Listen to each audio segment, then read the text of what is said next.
სახელითა მამისათა და ძისათა და წმინდისა სულისათა ამინ.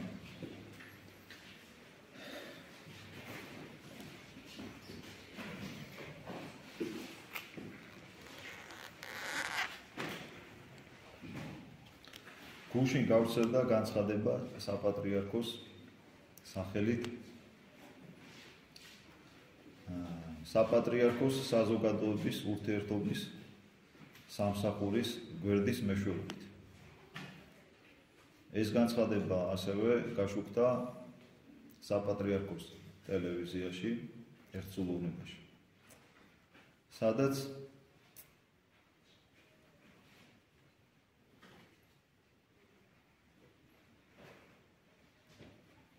შენიშვნას აძლევენ ადამიანს, სასულიერო პირს, რომელიც იმ მძიმე განსაცდელის ჟამს, რომელიც ამ ბოლო დღეებში ჩვენს ქვეყანას კერძოდ კი რაჭას შოუს დაატყდა თავს, ამ განსაცდელის თანამონაწილე იყო. სრულად განიცადა ის სადგივარი, რაც ამ დროს უნდა განიცადოს ჭირისუფალმა, ერზე და მოყვასე მზრუნველმა ადამიანმა, ამასთან სასულიერო პირმა. და განიცადა არა მოშორებით აქედან, თბილისიდან, არამედ ყოველდღე ფაქტიურად იქ იმყოფებოდა. ყოველდღე მიდიოდა, ემსახურებოდა ამ კუთხეს, ამ კუთხის ადამიანებს, შემდეგ მოდიოდა, გვემსახურებოდა ჩვენ. ანუ ეკლესიას და სამშობლოს. მადლობა ღმერთს, რომ ეს ადამიანი არ ყოფილა მარტო. არამედ ღმერთმა შეაძლებინა ასევე მის სამწყსოს, რომ მასთან ერთად ყოფილიყო. აღევლინა მიცვალებულთათვის პანაშვიდი, ხოლო ცოცხალთათვის პარაკლისი. მაგრამ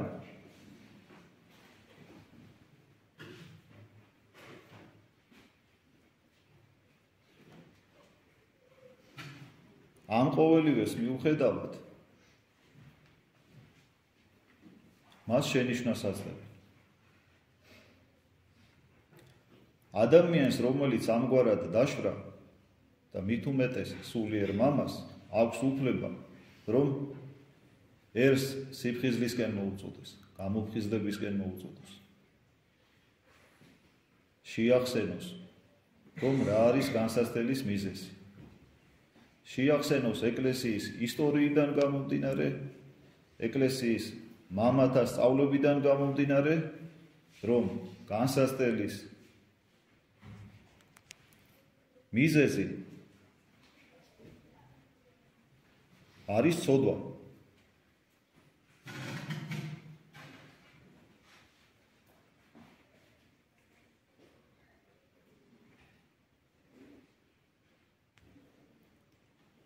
თუმცა ხდება ისეც, რომ მოწამენი გვირგვინების, ჯილდოების გამო დაითმენენ სხვადასხვა განსაცდელებს.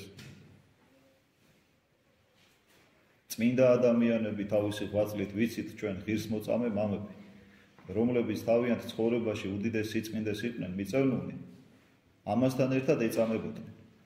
მაგრამ მე მგონი საპატრიარქოს განცხადების არც ავტორს, არც ამ სულისკვეთების გამზიარებელს იმის პრეტენზია არ აქვს, ესე ვთქვათ, რომ ჩვენ ვართ ამ სიწმინდეს მიწევნული, რომ გვირგვინების გამო მოგვევლინებოდეს განსაცდელები.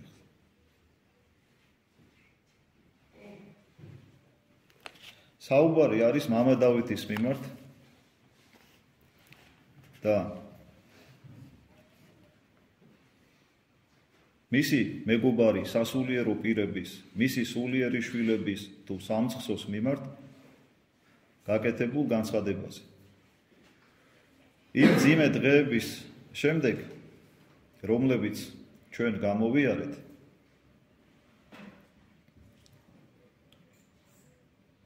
ამადავითმა გააკეთა შემდეგი აქცენტი. მან ქადაგებაში წარმოთქვა შემდეგი შემაგონებელი სიტყვა.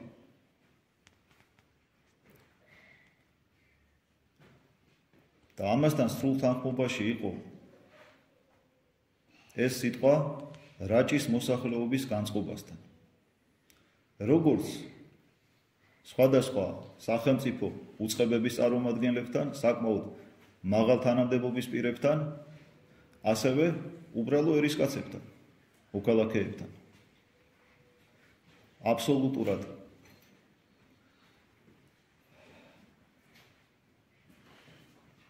თავისუფალ ადამიანებთან ღვთისა და ერის წინაშე.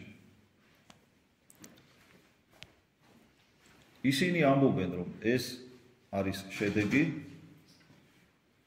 ცოდვისა, რომელიც აღესრულა რამოდენიმე ხნის წინ, ანუ რაჭაში გაიმართა ამათმავლური შაბაში, ეს დაღუწერელი გარყვნილება, რომელსაც რაღაც ფესტივალი უწოდეს და შედეგად მივიღეთ რა, ღვთის სასჯელი. ღვთის სასჯელი ჩვენ ისტორიიდან ვიცით, ეკლესიის ისტორიიდან ვიცით, ჩვენი ერის ისტორიიდან ვიცით, რომ არ მოდის სოდვისთანავე, იმიტომ რომ ღმერთი კაცთმოყვარია და გვაცდის სინანულისათვის დროს გვაძლევს. მაგრამ ნახეთ ჩვენ მონანული ადამიანი ამისგან. ცოდვა აღესრულება როგორც უშუალოდ ქმედებით, ანუ ამ ცოდვაში მონაწილეობით, ასევე აღესრულება დუმილით. როდესაც ხედავ, რომ ცოდვა აღესრულება და დუმხარ. გულგრილობით. ეს იყო აღნიშნული ამ ქადაგებაში, ამ სიტყვაში. და იმ ბავშვებთან დაკავშირებით, რომლებიც ასე უმწეონი იყვნენ, უბრალონი ამ დანაშაულთან მიმართებაში, ასევე ხაზგასმით აღინიშნა, რომ ისინი დაემკვიდრებენ ცათა სასუფეველს. რადგან მონათული ჩვილი ყრმა, რა თქმა უნდა, ცათა სასუფეველში დამკვიდრდება, ეს არის ეკლესიის სწავლება.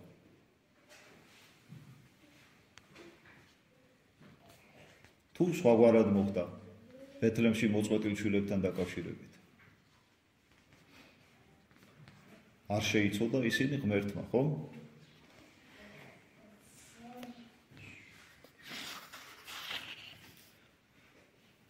ჩვენ წავიკითხოთ ახლა ივანე ოქროპირის სიტყვა კონსტანტინოპოლში მომხდარ მიწისძვრასთან დაკავშირებით.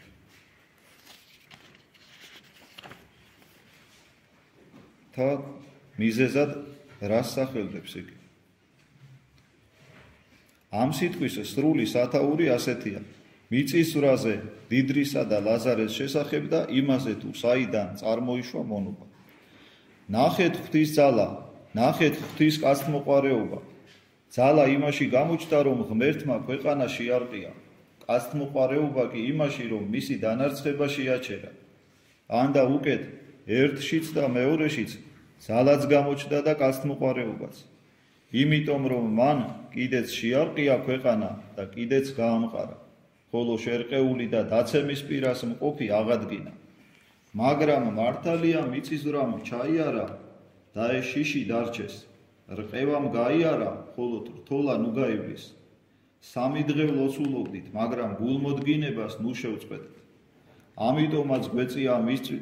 ამიტომაც გვეწია მიწისძვრა ჩვენი უზრუნველობისთვის. ჩვენ უზრუნველები გავხდით და მიწისძვრა გამოვიწვიეთ. გამოვსწორდით და ღვთის რისხვა დავაცხრეთ. მას უზრუნველობას კვლავაც ნუ მივეცემით, რათა რისხვა და სასჯელი ისევ არ გამოვიწვიოთ. ღმერთს არ სურს სიკვდილი უღმრთო ისაი, არამედ მოქცევა უღმრთო ისაი მის გზისაგან თვისისა და ცხოვრება იმისი. ანუ ღმერთს არ სურს უღმრთო სიკვდილი, არამედ მისი ჭეშმარიტებისაკენ მოქცევა და გადარჩენა. ეზეკიელის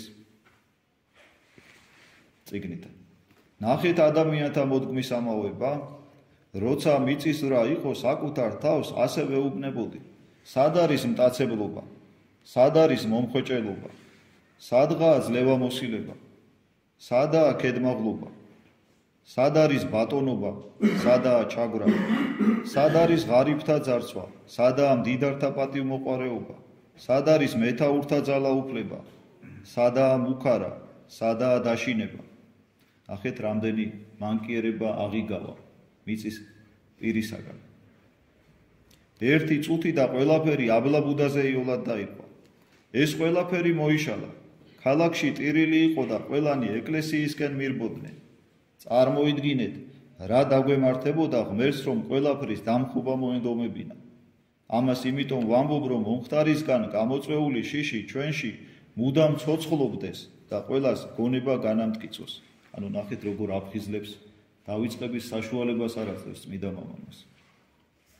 უფალმა მიწა შეარყია, მაგრამ არ დაამხო, რადგან დამხობა რომ მოენდომებინა, მაშინ არ შეარყევდა. არამედ რა კიღა ეს არ სურდა, ამიტომ ჯერ მიწისძვრა მოხდა, რომელმაც მაცნესავით ღვთის რისხვის შესახებ წინასწარ გვაუწყა, რათა შიშისგან უკეთესები გამხდარიყავით და სასჯელი სინამდვილეში აგვეცილებინა. ასე მოექცა იგი უცხოთ ომელებსაც. 3 დღეღა და ნინევე დაიქცეს. ანუ 3 დღე დარჩა და ნინევია დაიქცევა. იონა წინასწარმეტყველის საკითხო. რატომ არ აქცევ? იმუქრები დავამხობო, მაშ რატომ არ ამხობ? რადგან დამხობა არ მინდა, ამიტომ ვიმუქრები. რატომ გაამბობ? რათა არ გავაკეთო ის, რასაც ვამბობ. და ეს სიტყვით გაფრთხილებამ რისხვა საქმით აგაცილოთ. 3 დღეღა და ნინევე დაიქცეს, ამბობდა მაშინ წინასწარმეტყველი. ახლა კი კედლები ღაღადებენ. ამას ვამბობ და კლავაც ვეთქვი ღარიბებსაც და მდიდრებსაც.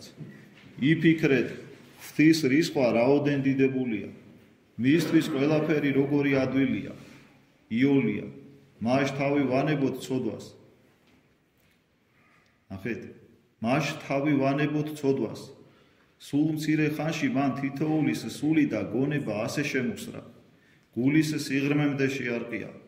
მაშ გავიხსენოთ, რომ იმ საშინელ დღეს, როცა წუთი სოფელი კი აღარ იქნება, არამედ დაუსრულებელი საუკუნეები, ცეცხლის ნაკადები, საშინელი რისხვა, განმსჯელი ძალა, საშინელი საყდარი, მიუკერძოებელი სასამართლო, თითოეულს თავისი საქმეები თვალწინ დაუდგება და არავინ იქნება ქომაგი, არც მეზობელი, არც მჭევრმეტყველი, არც ნათესავი, არც ძმა, არც მამა, არც დედა, არც უცხოელი, არც არავინ სხვა. მაშინ მითხარი, რას ვიზამთ? გაშინებთ, რათა თქვენი ხსნის საქმე მოვაგვარო. სწავლება რკინაზე მჭრელი გავხადე, რათა თითოეული თქვენგანი, ვისაც წყლული აქვს, მისგან განთავისუფლებულიყო. ხომ მუდამ ვამბობდი, ახლაც ვამბობ და ამის თქმას განვაგრძობ. ვიდრემდე იქნებით აქაურობაზე მიჯაჭვილობი მეთქი. ყველას ვეუბნები, მაგრამ განსაკუთრებით სნეულებსა და იმათ, ვინც ჩემს ნათქვამს ყურად არ იღებენ. ან დაუკეთ რომ ვთქვათ, ეს სიტყვა ერთისთვისაც მარგებელია და მეორისთვისაც. სნეულისთვის გამოსაჯამრთელებლად, ჯამრთელისთვის სენის ასარიდებლად. როდემდე ფული, სიმდიდრე, შენობების დიდებულება, როდემდე სიამეების უსულგულო სიყვარულში გაუმაზღრობა. აი მიწა იძრა, სიმდიდრემ რა გვარგო, ერთის შრომაც დაიკარგა, მეორისაც. ქონება სამფლობელოსთან ერთად დაიღუპა, სახლი ამშენებელთან ერთად. ქალაქი ყველა საერთო საფლავად იქცა, რომელიც უეცრად მოეწყო არახელოსნების ხელით, არამედ უბედური შემთხვევისა. სად არის სიმდიდრე, სად არის მომხვეჭელობა? ხედავთ ყველაფერი აბლაბუდასავით როგორ განკარდა. სად არიან ფესტივალის მონაწილეები, ორგანიზატორები? ან ვინც დუმილით შეხვდა ამას?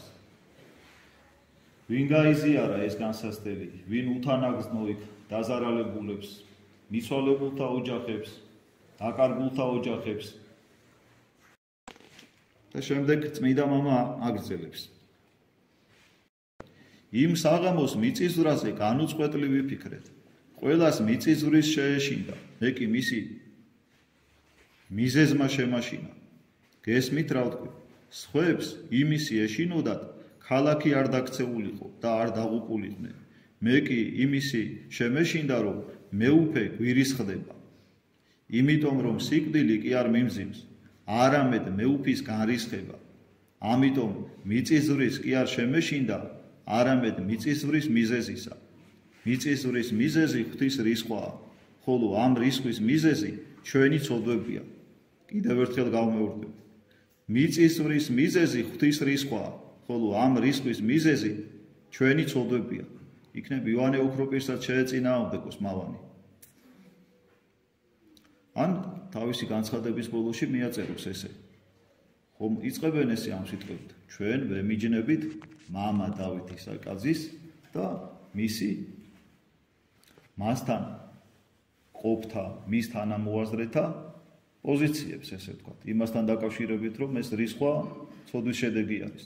აი ბოლოში მიაწერო, კი, მაგრამ ჩვენ ასევე ვემიჯნებით წმიდა იოანე ოქროპირს, რომელიც კონსტანტინოპოლში მიწისძვრის მიზეზად ცოდვას ახდენს. მიაწერო. ობიექტურობისთვის ძალიან მნიშვნელოვანი იქნებოდა. იოანე ოქროპირთან ერთად ასევე მნიშვნელოვანი სიტყვა აქვს წარმოთქმული წმიდა ეფრემ ასურს, ეკლესიის ამ დიდ მამას. და მოусმინოთ ახლა. მოკლე ამონარიც წავიკითხავთ. ეს სიტყვა არის ქადაგებიდან, თავის მხილება და აღსარება, ცოდვებისა, რომლებიც წმინდა ეფრემმა მიიჩემა თავისი სიმდაბლისამებრ. ვაიმე საწყალობელს, ყოველდღე ვკითხულობ დაბადებას. ძველი აღთქმის წიგნი არის ფედულობაში. ვკითხულობ რა შეემთხვათ დათანს და აბირონს, მოსეს მოწინააღმდეგეებს, როგორ გასკდა მიწა და დანთქა ისინი მათი სახლეულითა და ქონებით ურთ. რიცხვთა საკითხავ. მე კი ყოველ ჟამს ვეწინააღმდეგები ღმერთს და არ ვემორჩილებ, როგორ გადაურჩები მის სასჯელს. ვაიმე საწყალობელს, კითხულობ რა შეემთხვა მარიამ წინასწარმეტყველს, მოსე წინასწარმეტყველის დას, მოსეზე თავის ძმაზე ნათქვამი ერთი სიტყვის გამო, მისი სხეული კეთრის წყლულებით დაიფარა მთლიანად. ასევე რიცხვთა საკითხავ.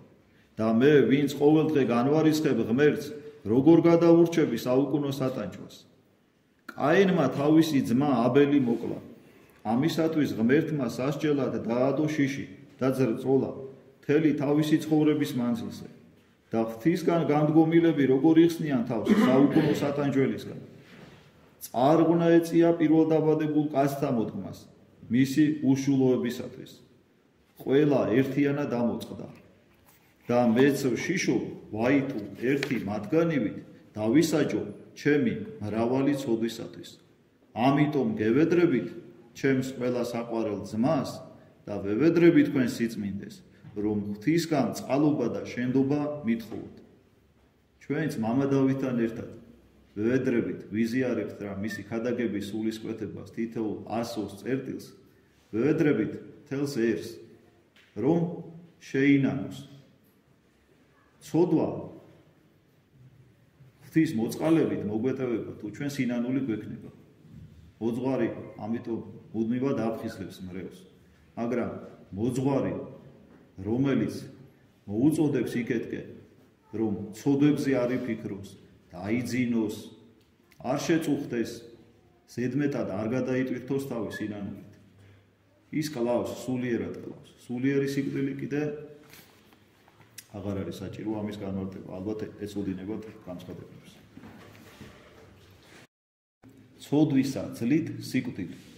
ნახეთ, შედეგად შეცოდა რა ადამიანმა მიიღო სიკვდილი.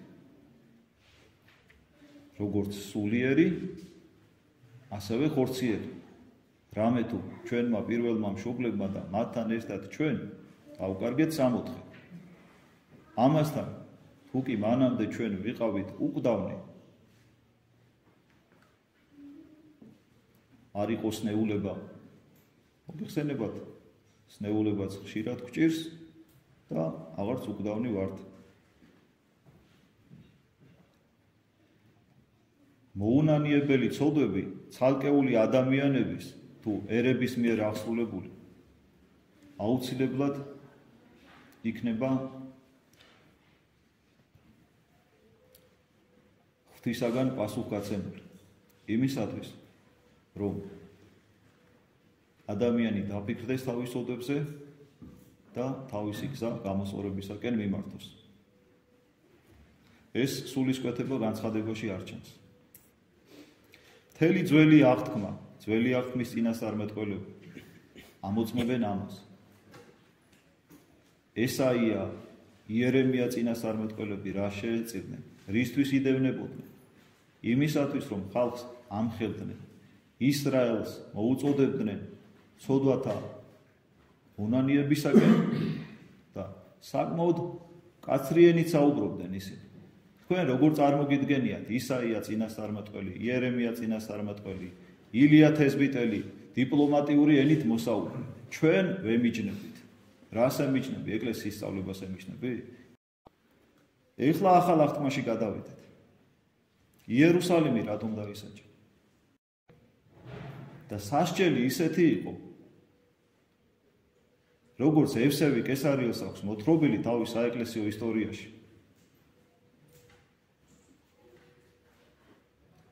დედამ საკუთარი შვილი შეჭამა, ისეთი შიმშილი იყო.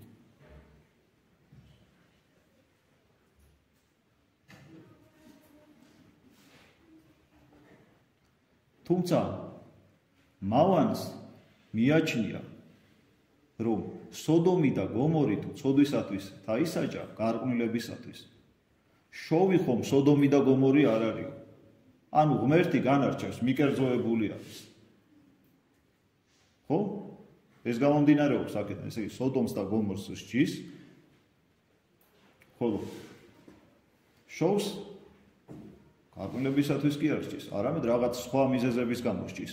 ისეთი მიზეზების გამო ისჯება, რომლებიც არასამთავრობოს, ესე ვთქვათ, არ განარისხებს. ძალიან ბევრი თქმა შეიძლება, მაგრამ უსაშველოდ გაგრძელდება.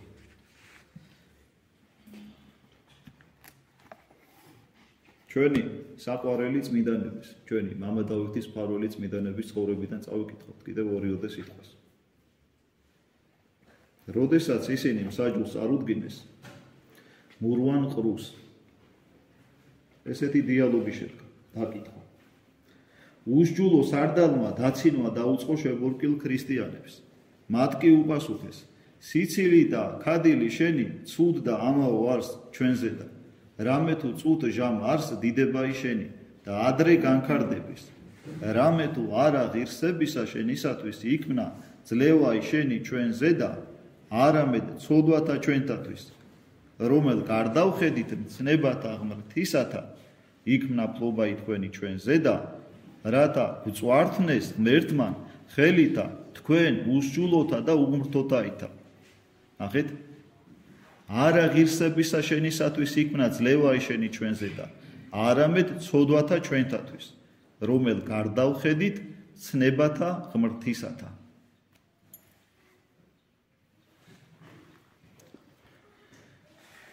და ბოლოს საპატრიარქოს სახელით ხომ აკეთებენ განცხადებას. პატრიარქს არ ეკითხებიან? აი ვინ გადნიერდება ესე, რომ საპატრიარქოს სახელით აკეთებს განცხადებას და პატრიარქს არ კითხეს. პატრიარქს, რომლის სულისკვეთებაც არის აბსოლუტურად თანახმიერი, როგორც ეკლესიის სწავლებასთან, ცოდვის შედეგებთან მიმართებაში. ასევე შესაბამისად მამა დავით ისაკაცის, ჩვენი მოძღვრის და მისი თანამებრძოლების და თანამოაზრეების სულისკვეთებასთან. რას ამბობს ახლა პატრიარქი? რამოდენიმე წლის წინ, აი როდესაც ვერის ტრაგედია მოხდა თბილისში აქ ჩვენთან და რამოდენიმე ადამიანი დაიღუპა, იქ ზოოპარკი დაიტბორა და მოგეხსენებათ ეს ყველა თქვენგანს, თითოეულ თქვენგანს. პატრიარქი აკეთებს შემდეგ აქცენტებს, ესეთ განცხადებას და ქადაგებას წარმოთქვამს.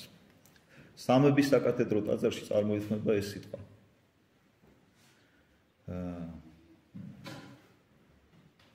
უღმერთო რეჟიმის დროს ესეთი ბრძანება გაიცავა. რომ ზარები ეკლესიებიდან, მონასტრებიდან ჩამოეყარათ და ამ ზარებით აქედან აღებული საფასურით, ესე ვთქვათ, თბილისის ზოოპარკი დაარსებულიყო. ეს არის ცოდვიანი ადგილი. 11 ადამიანი დაიღუპაო, 11 ადამიანს ასახელებს პატრიარქი. და ეს ყველაფერი დატრიალდა ცოდვის შედეგად. ეხლა განცხადების ავტორმა, განცხადების სულისკვეთების გამზიარებელმა დაწეროს მე ესა და ეს, რომ შეცდომაში არ შევიყვანო მრევლი, რომ არ ვაფიქრებინო, რომ პატრიარქი ფიქრობს ესე, რომ ეკლესია ფიქრობს ესე და ეს ცოდვის შედეგი არ ყოფილა და ასახელოს თავისი სახელი და გვარი. მე ვემიჯნები მამა დავითს, ვემიჯნები იოანე ოქროპირს, ვემიჯნები ეფრემასურს, უწმინდეს. აქ ახლა არაფერი დასამალი არ არის. ერთ-ერთი პასუხისმგებელი პირი, მთავარი პასუხისმგებელი პირი არის მამა ანდრია ჯაღმაიძე. როდესაც ადამიანს მამა გეწოდება, ეკლესია მამას გიწოდებს ამ ხარისხში აგიყვანს, უნდა იყოს შეუვალი ეკლესიის სწავლების განუყრელი დამცველი. შენ კიდე რა შვები? შვილებს იმის მაგივრად რომ სიფხიზლისკენ მოუწოდო აწინებ? ღმერთმა დაგლოცოს, შეგვაძლებინოს, რომ სიმდაბლით ავასრულოთ ჩვენი გასაკეთებელი საქმე. და არავის არ მივცეთ არც ეკლესიის სწავლების შეურაცხყოფის, არც ჩვენი მოძღვრის და ჩვენი ოჯახის შეურაცხყოფის უფლება. ეს გინდაც დიპლომატიურ ენაზე იყოს, ნათქვა, გინდაც ისა პირდაპირ მოურიდებლად. ყველა ტექსტი თუ ქვეტექსტი ძალიან კარგად გვესმის. ღმერთმა დაგლოცოთ და გაგვიხდეთ.